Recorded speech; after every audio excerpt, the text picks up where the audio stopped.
नमस्कार, मैं हूँ राजीव और चाय के चुस्कियों के साथ सोमेश कुमार, स्वागत है।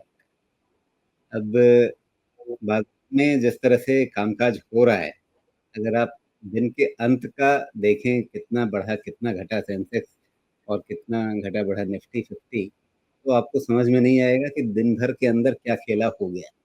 लेकिन ये खेला समझ में नहीं आता। मतलब आप ऊपर शुरू होते हैं, बीच में लगता है कि हो गया फिर नीचे वाला काम शुरू।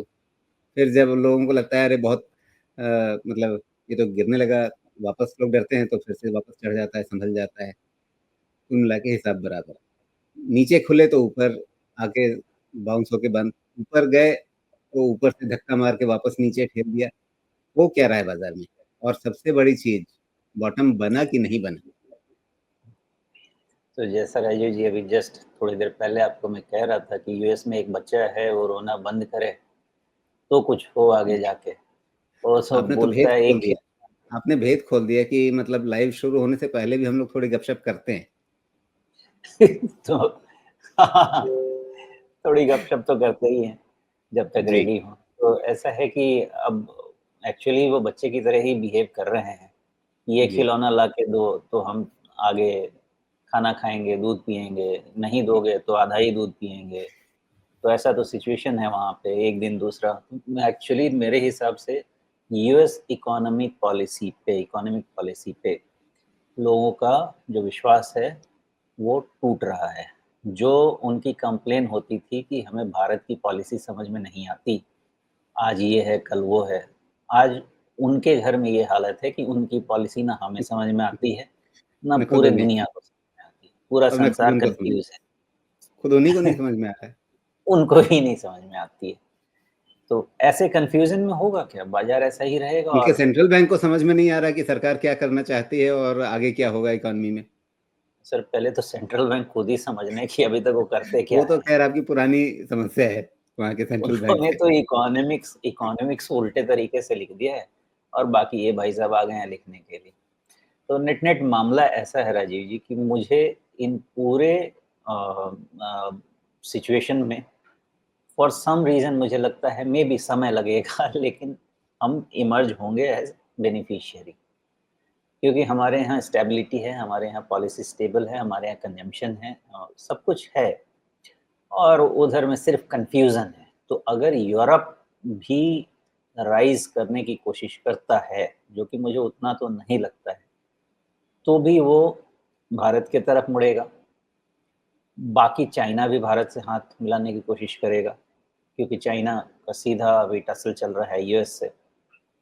मुझे नेट-नेट ये लगता है कि मेरा यूएस इकोनॉमी, यूएस पॉलिसीज़ और यूएस स्टॉक मार्केट्स तीनों से मेरा तो विश्वास जा रहा है।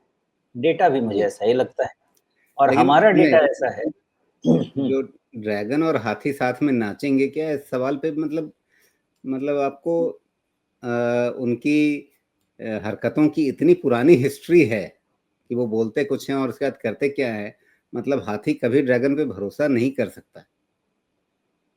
देखिए भरोसा तो कोई किसी पे नहीं कर सकता आज के तारीख में। कौन कब बैकस्टैब करेगा, बिल्कुल आइडिया नहीं है। लेकिन वर्ल्ड इतना ज़्यादा इंटरमिंगल्ड हो चुका है ना फ्रॉम बिज़नेस स्टैंड पॉइंट कि अब पॉसिबिलिटी नहीं है कि आप इन आइसोलेशन कुछ कर पाएँ।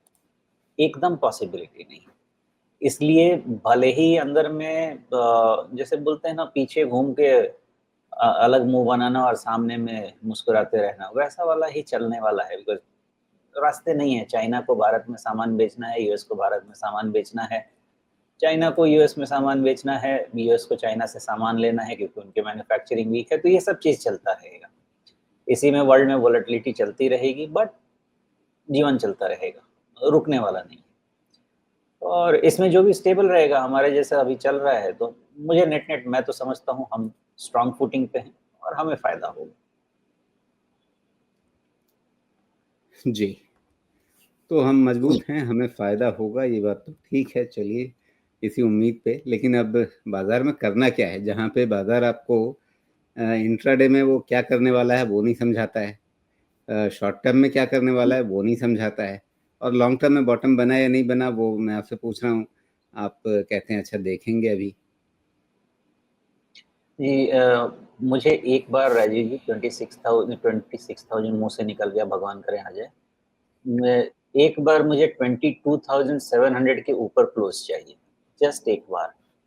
मेबी वो इंडिकेशन होगा कि सारा फ्रस्ट्रेशन निकल गया है, अब हमारा मार्केट बॉटम हो सकता है, इसके चांसेस हैं। जब तक वो नहीं होता है, थोड़ा-सा कॉल लेना मुश्किल है मेरे लिए, बिकॉज़ निफ्टी बैंक का इंडेक्स भी ऐसे जगह पे अटका हुआ है कि नीचे जाएगा कि यहीं पे बॉटम बना के आपका वो डब्ल्यू शेप वाला रिकवरी करेगा, सब में थोड़ी-सी लैक ऑफ क्लैरिटी है। अब आज इन्फ्लेशन का डेटा तो आ गया और जो इन्फ्लेशन का डेटा है, ये फ़ेवरेबल है, तो मार्केट यहाँ से ऊपर खुल सकता है कल। लेकिन मेरे हिसाब से ये हमारे लिए फ़ेवरेबल है। यूएस इकोनॉमी पे जो स्टॉक मार्केट इंडिसेस का जो स्ट्रक्चर है, वो बहुत ही लैक ऑफ कॉन्फिडेंस दिखा रहे हैं। मेबी इतना लैक ऑफ कॉन्फिडेंस दिखा रहे हैं कि 10% और भी गिर जाए तो पता नहीं। अभी नहीं गिरेंगे क्योंकि अभी बहुत ओवरसोल्ड है, बहुत, तो बाउंस पॉसिबल है। बट मैंने ऐसे स्ट्रक्चर में, जैसे आपको पहले ही बोला था कि मुझे ऐसे स्ट्रक्चर में कॉन्फिडेंस कम होता है, तो डाउ जोन्स आपने देखा टूट गया। उसके बाद नेट-नेट मुझे ऐसा लगता है कि एक 22,700 के ऊपर क्लोज़ दे दे और मेबी एक बार 23,000 निकल जाए। मोस्टली हमारा कम्फर्ट हो जाएगा। जी, एक स्टेप एक बार लेना पड़ेगा, 23 निकलने का मतलब ऐसा नहीं है कि अब हम पूरे तरीके से आश्वस्त हो जाएगा। वोलेटाइल वर्ल्ड है, लेकिन कम से कम 24,000 तक तो जाने के चांसेस बिल्कुल पक्के हो जाएँगे उसके बाद। फिर देखते हैं क्या करना है। जी। आप 22,700 कह रहे हैं ना? हाँ, हाँ, 22,700। जी। तो 22,700 का मतलब क्या है? पहली चीज़ ये कि 20 डे मूविंग एवरेज पार हो जाएगा, ये जो हरी रेखा हुँ, है। उसके बाद जो आपकी 10 मार्च वाली कैंडल है, उसका हाई या हाँ, उसका हाई पार हो जाएगा। उसके बाद एक छोटा-सा गैप बना था, ज़्यादा बड़ा नहीं, 24 फरवरी को, वो पार हो जाएगा और उससे पहले लगभग इन्हीं लेवल्स पे रुकने की कोशिश कर रहा था, जो बाद में फ़ेल हुआ, तो हम उसके ऊपर निकलने लगेंगे। तो फिर आप कह रहे हैं कि कम से कम 24,000 मतलब एक बार को कम से कम हम 200 डे मूविंग एवरेज ये जो लाल रेखा है, इसको छू लेंगे एक बार। मतलब इस तरह की उम्मीद लेके चलें? चल सकते हैं क्योंकि मार्केट बहुत ओवरसोल्ड है ना, तो एक बार 22,700 के ऊपर क्लोज़ मिला तो 1000 डेढ़ हज़ार पॉइंट तो हम चलेंगे और हो सकता है वो 1000 डेढ़ हज़ार पॉइंट मार्च में ही चल दें। जी, जी। शांति व्यवस्था बनी रहेगी और फिर आगे का जो भी मूवमेंट है वो देखेंगे। जी, तो शांति व्यवस्था बनी रहे, बिल्कुल। अब ये तो हो गई ऊपर सँभलने की बात, बॉटम बना या नहीं बना। तो अभी हम 22,500 के नीचे हैं। मुझे लगता है कि 1,500 पॉइंट से पहले आप ये पक्का नहीं करेंगे कि बॉटम बना या नहीं बना। 24,000 के बाद ही कुछ पक्का आप चेक साइन करेंगे कि हाँ, अब बॉटम बन गया। अब तो ख़ैर क्या अभी चेक साइन करके देंगे अभी ऐसे सिचुएशन में। जी, लेकिन ऐसा है कि 24,000 के ऊपर में कॉन्फिडेंस तो बढ़ेगा। जी। लेकिन अ, मैं होपफुल, मुझे 22,000 भी बुरा नहीं लगता था, 23 भी बुरा नहीं लगता था, हुँ, इन्वेस्टमेंट हुँ। स्टैंड पॉइंट से, लेकिन स्टेबिलिटी स्टैंड पॉइंट से 24,000 निकल जाए, तो जी, मेबी थोड़े लेकिन बेटर सिचुएशन हो जाएँगे। लेकिन मान लीजिए बाज़ार के मन में कुछ और ही हो और अभी जो हम लगभग ये 4 मार्च को जो लगभग कितना 22,000 से थोड़ा-सा नीचे का बॉटम 21,965 का बना कर के आए हैं। इसके नीचे एक बार बाज़ार फिर से दिखे, निफ्टी फिर से दिखे, तो फिर क्या सोच रहेगी, क्या रणनीति रहेगी? इन रणनीति यहीं पे क्लियर होनी चाहिए, वहाँ जाने की ही ज़रूरत नहीं। जी, यहाँ से भी नीचे मार्केट घूम सकता है। जी, जी। ओके, तो जब तक 22,700 के ऊपर क्लोज़ नहीं ले ले, इस बॉटम के टूटने के चांसेस बने रहेंगे। लेकिन एक बार क्लोज़ हो गया, तो फिर हम मान सकते हैं कि फिर जो कंज़र्वेटिव ट्रेडर हैं वो 22,300 और जो एग्रेसिव ट्रेडर हैं, वो 21,900। ये अपना रिस्क पॉइंट डिफाइन करें और आगे पोजीशंस ट्राई कर सकते हैं। जी, ओके। लेकिन दारोमदार आपके हिसाब से कहीं न कहीं बैंक निफ्टी पर है। तो बैंक निफ्टी क्या करेगा तो अच्छा है? अब जैसे देखिए निफ्टी ने तो कोशिश की है वापस ऊपर चढ़ने की, और उसके चलते सवाल पूछ रहा हूँ मैं आपसे कि बॉटम बना या नहीं बना। लेकिन निफ्टी बैंक का चार्ट देख कर के मतलब ये सवाल पूछना मतलब थोड़ा-सा मुश्किल लग जाता है। लेकिन फिर भी कह सकते हैं कि आपको जनवरी में जो 2 छोटे-छोटे बॉटम दिखे थे, अभी उससे बहुत नीचे नहीं गया है, तो उसको डिसाइसिवली इसने नहीं तोड़ा है। एक बार को तसल्ली देने के लिए खुद को शायद ये सोच सकते हैं।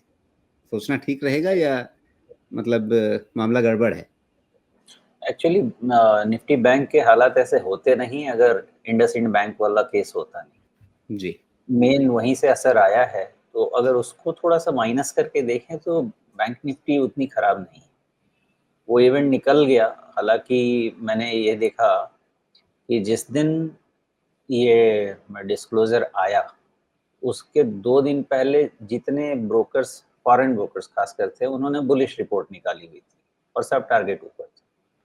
अब उसके बाद मैंने कल का रिपोर्ट देखा, सबने टारगेट कट करना शुरू कर दिया। अब सब लेकिन फिर अभी भी शायद बुलिश ही हैं, लेकिन थोड़ा टारगेट को 1-2% नीचे कर दिया। तो उसके कारण से इंडसइंड बैंक में आज बाइंग भी दिखी है। तो ये है तो कन्फ्यूजिंग स्टेट, लेकिन मुझे लगता है कि इंडसइंड बैंक में खतरा बहुत ज़्यादा है, बहुत ज़्यादा ही मुझे खतरा लग रहा है। उसके रिस्क को अगर माइनस किया जाए, कैसे माइनस कर सकते हैं? अगर इंडसइंड बैंक में फंड्स का पोज़ीशन है, तो मेरा ऐसा मानना होगा कि फिर सेफ्टी के लिए वो उधर ही दौड़ेंगे, HDFC bank, Kotak bank, axis bank, maybe state bank, तो वो सब मिलके सँभालेंगे। तो अभी भी all is not lost for banking index.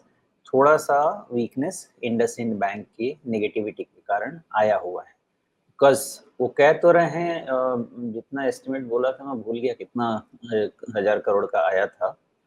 लेकिन प्रॉब्लम ये है कि अभी तो इंक्वायरी शुरू हुई है, तो अंदर में कॉर्पोरेट गवर्नेंस लैप्स है। तो एक बारी जब पैंडोरा बॉक्स खुलता है ना, तो बहुत कुछ निकलता है। तो कितना है अंदर में कचरा, वो तो पूरे ऑडिट के बाद ही, एक्सटर्नल ऑडिट के बाद ही समझ में आएगा। बट रिस्क तो है। जी। नहीं, लेकिन इंडसइंड बैंक के चलते निफ्टी बैंक के लिए रिस्क ये कितना बचा हुआ है? या वो एक झटका लगना था, वो लग गया है इसलिए अब इसके आगे मतलब इंडसइंड बैंक का जो होना होगा सो होगा, लेकिन निफ्टी बैंक अलग अपनी तरह से चलेगा, क्या ये उम्मीद कर सकते हैं या इंडसइंड बैंक पूरे सेक्टर को इधर या उधर खींचता रहेगा? मेरा टेक ये है राजीव जी कि यहाँ पे थोड़ा सेंटिमेंट वाला इश्यू है, सेंटिमेंट इश्यू इंडसइंड बैंक के कारण।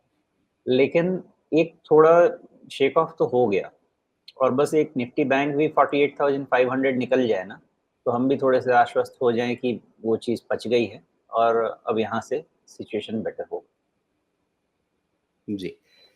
तो यहाँ से स्थिति अगर बेहतर हो तो उसके लिए चार्ट पे पहला संकेत क्या होगा? पहली चीज़, क्या हम ये जो सबसे ताज़ा बॉटम है लगभग 47,700 के आसपास का, एक दिन पहले का ही, क्या हम इसको ज़्यादा तवज्जो दें या इससे नीचे का कोई लेवल है जो आपके लिए लक्ष्मण रेखा खतरे का निशान बनेगा?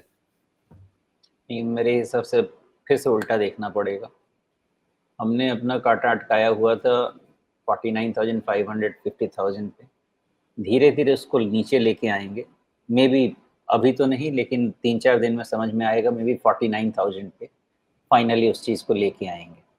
तो जब तक वो रेंज क्रॉस नहीं हो जाए जहाँ से थ्रेट बना हुआ है, तब तक इस स्ट्रक्चर की नेगेटिविटी को खत्म नहीं किया जा सकता। इसलिए अभी यहाँ से ट्रेंड रिवर्सल या खतरा खत्म हो गया है, ये कहना थोड़ा मेरे हिसाब से थोड़ी जल्दबाजी रहेगी। जी।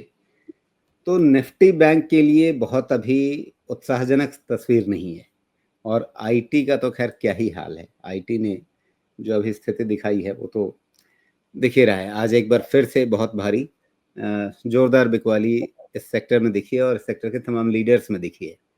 तो जब आपके 2 बड़े स्तंभ जो हैं, वो इस तरह से कमज़ोर दिख रहे हैं, तो निफ्टी अगर वापसी करेगा तो किसके कंधे पे चढ़ के करेगा? तो राजीव जी, अब तो मेरा टैक्टिकल बाय स्ट्रैटेजी प्रूव हो गया सही। अरे वो नहीं, प्रूव हो गया, मान लिया। पहले ये बताइए, निफ्टी को वापसी करनी है, 24,000 भी जाना है, तो किसके कंधे पे चढ़ के जाएगा? बैंक, बीएफएसआई, बीएफएसआई, एफएमसीजी, उसमें आप उधर का करना एश्योरेंस, मिलेगा। उसको लेकर के आप बहुत एश्योर्ड दिखते नहीं है अभी। मतलब आप अभी भी अगर मगर में हैं कि नहीं, अगर ये पार हो जाए तब ठीक लगेगा। हाँ, हाँ। तो अभी कहीं से भी एश्योरेंस लगे कहाँ दूँ? बाज़ार में एश्योरेंस है नहीं। डेटा बन जाए तो ले लें एश्योरेंस। अभी कोई जी, एश्योरेंस नहीं है। और निफ्टी आईटी, ये तो ख़ैर अभी तो करेक्शन शुरू बहुत डीप हो चुका है। लेकिन ऐसा भी नहीं है कि निफ्टी आईटी को सपोर्ट नहीं मिलेगा, at some point in time मिल जाएगा। ये करेक्शन एक्सेंचुएट हुआ है, इसका जो होना था, एक्सेसिव अगर प्रीमियम आप देंगे किसी को भी तो होगा। लेकिन मुझे लगता नहीं है, अभी कितना क्लोज है 36,000, मे बी 10% मैक्सिमम हुआ तो 10% मैक्सिमम। उससे ज़्यादा ये इंडेक्स में फिलहाल दिखता नहीं है। वहाँ पे सब चीज़ें नॉर्मलाइज हो जाएंगी। जितना वैल्यूएशन प्रीमियम था, 46,000 की चीज़ अगर 33,000 पहुँच गई तो कितना हो गया? 10,000, 13,000, तो करीब करीब आप समझे 30% का इंडेक्स गया। तो 30% का इंडेक्स गया तो स्टॉक की तो क्या हालत होगी आप समझ ही सकते हैं। तो जितने एक्सेसेस हैं वहाँ तक निकल जाएंगे। यही एक्सेस तो बन रहा था, और यही चीज़ बार बार रिपीट करूंगा कि बुलिश होने में वैल्यूएशन सपोर्ट होना बहुत ज़रूरी होता है। नहीं तो मोमेंटम में कीजिए टैक्टिकल बाई, लगाइए स्टॉप लॉस और छोड़ दीजिए। गया तो गया। जी। अब मसला ये है कि जो आपका 4 जून वाला बॉटम था, उससे रिट्रेसमेंट में 61.8% भी छूट गया है। आप कह रहे हैं यहाँ से 10% नीचे, यानी आप शायद 78.6 तो छोड़िए, वो 34,500 के आसपास आएगा। वहाँ पे नहीं, उससे थोड़ा नीचे ही आप कह रहे हैं कि लगभग पूरा पूरा रिट्रेस हो जाएगा 33,000 तक।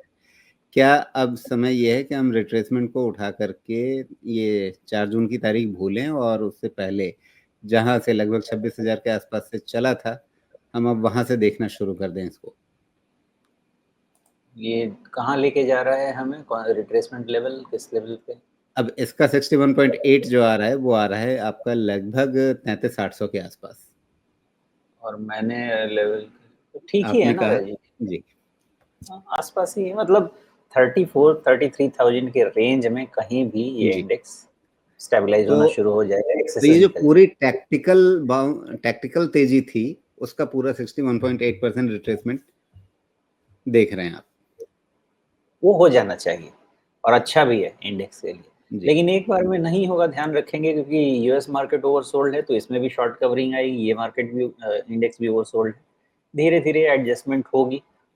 हुँ, हुँ। अगर नहीं जाना होगा वहाँ तक तो फिर वो कॉल लेंगे, लेकिन अभी तक तो ओपन है। जी। लेकिन कई बार जो आप कहते हैं, एक थ्योरी आपकी रहती है कि बड़े इंडेक्स कई बार 61.8 ना भी करें, शायद 50% से ही घूम जाएँ। पॉसिबिलिटी रहती है, लेकिन फिलहाल थोड़ा-सा इसको होल्ड पे रखते हैं। 1 मिनट, निफ्टी आईटी इंडेक्स का मैं वैल्यूएशन देख लेता हूँ। Nifty IT,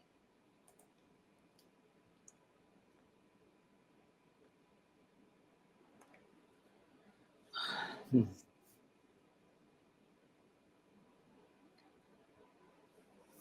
for some reason valuation populate नहीं हो रहा है। अगर मुझे वो जी, समझ में आ जाए तो मैं बताता हूँ। ओह! मेरे कनेक्शन में इश्यू है। समव्हेयर मेरे इंटरनेट कनेक्शन में इश्यू आ रहा है। जी। तो हाँ, I think net is back, Nifty IT.